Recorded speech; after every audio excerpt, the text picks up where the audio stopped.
Свою проверку глава Ингушетии Махмуд Али Калиматов начал с Назрановской районной больницы. Всего здесь в 2 корпусах более 400 мест. Из них ровно половина коек могут в случае необходимости быть предназначены для пациентов, которые находятся на карантине. Вот эта больница, когда уже заболевшие люди будут, мы их здесь будем лечить. Здесь есть минимум оснащения, о котором вчера говорил Собянин Сергей Сергеевич. Тут есть рентген-аппарат, тут есть УЗИ-аппарат, тут есть лаборатория. Да, напишу. Тут есть то, мы можем сюда поместить 200. Да. В один корпус. Оба корпуса 411. Это расчетная потребность, которую нам дала Москва. Рассчитала на наше население. Да. То есть у нас проблем с этим нет? Нет. И нас обеспечено весь перечень, который нас вот требуется. Все то, что минимум, вот как минимальное оснащение, у нас все здесь есть. Все врачи прошли инструктаж. В наличии имеется все необходимое. 7 аппаратов ИВЛ, медикаменты. Также есть кислородная станция. Махмуд Али Калиматов отметил, что нужно обезопасить врачей, выделять им средства защиты и поощрять в работе. Также он подчеркнул, что нужно максимально лояльно относиться к каждому пациенту. Больница, если достойная, если врачи трудятся, если младший персонал трудится, если больница, надо и хвалить, и помогать, и вперед ставить таких людей. Далее Махмуд Али Калиматов направился в оздоровительный центр сельского поселения Сурхахим. Здесь организовали обсерваторию на 30 коек на 14 дней пребывания. Этот пункт обеспечен всем необходимым. Имеются одноразовые маски, медицинские перчатки, средства для дезинфекции, спиртовые салфетки для обработки. Запас материалов по мере необходимости планируется пополнять. Обсерваторы предназначены для людей, у которых нет признаков инфекции, но есть риск, что они заразились и могут заразить других. Здесь они на карантине. Отсиживаться. Будешь сидеть, отдыхать. Если нет, отпускаем Если нет, домой. Отпускаем домой. Это те, кто... Если обнаружим, то вашу туда, да? Когда в больницу. Они вызывают на себя бригаду, бригада уже забирает. Сами они никуда не ходят, медики выезжают сюда, здесь дежурят медики, каждый находится под контролем. 14 дней прошло, ничего нет, даже домой. Если заболел, то в больницу. В завершении своей инспекционной поездки глава Ингушетии Махмуд Али Калиматов подбодрил всех врачей. Отметил, что ситуация находится под контролем и нет смысла наводить панику. Он еще раз напомнил о необходимости обеспечить медперсонал необходимой защитой. Я так понимаю, что у нас в целом все нормально. Панику не нужна, но еще раз хочу подчеркнуть. Обеспечьте врачей именно, медицинский персонал и санитаров защиты.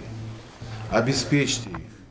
Потому что, я еще раз говорю, у нас есть свои обычаи, особенности. Вы замал, уахал, дари, там неважно, там маски, не маски, бежите сразу. Если вдруг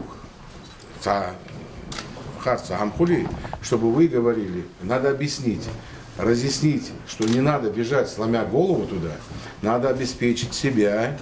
Потому что Цехалыч, троху дачу, понимаете, врачи нужны, сестры нужны, санитарки нужны, потому что без вас мы куда денемся.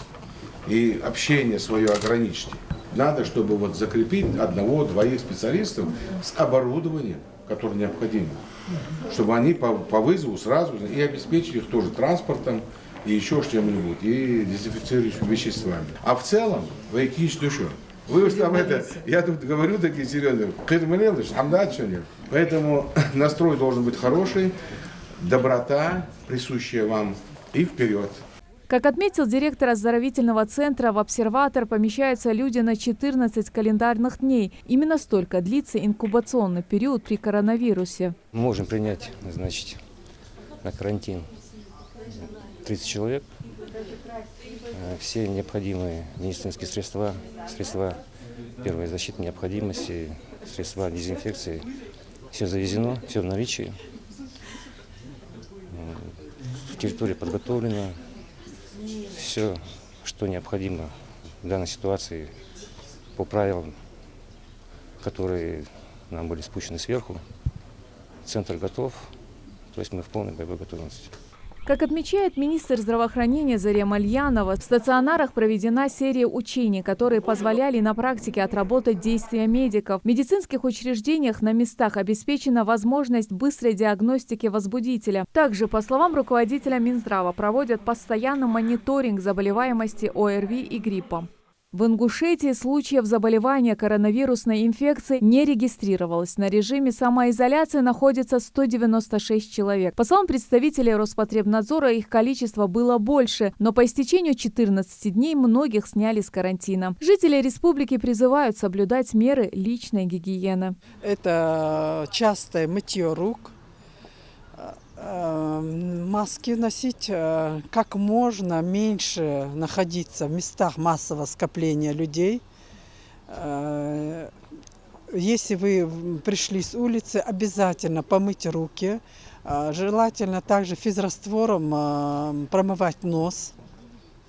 Руками не касаться лица. Напомню, в Ингушетии закрыли на карантин общеобразовательные и дошкольные учреждения, спорткомплексы. Перенесены на май массовые мероприятия в честь 250-летия единения с Россией. Число заразившихся коронавирусной инфекцией по всему миру превысило отметку в 400 тысяч человек. Количество смертельных случаев составляет более 16 тысяч. Светлана Томова, Джамалел Тамасханов. Новости 24.